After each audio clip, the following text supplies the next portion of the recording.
So you've got this body of law called the Uniform Commercial Code, and what happened is, back in the 1800s, there were all these states that had conflicting laws. So if you were going to trade across state lines, then some of the states would rule one way, and some of the states would rule the other way, and trade was very difficult. So they had to straighten that out. So there's these national commissioners that made up this body of uniform law for trade and for commerce and for transactions across state lines.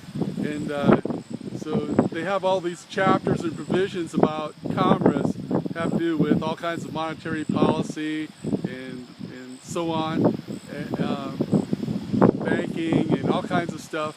And but each of those provisions is only enacted by a certain state if the state legislature of that particular state adopts it. And then they keep coming out with new versions because they keep finding things that they need to improve. And only if the state changes things is the new version enacted. But anyway, there's this thing called the Uniform Commercial Code that's very important.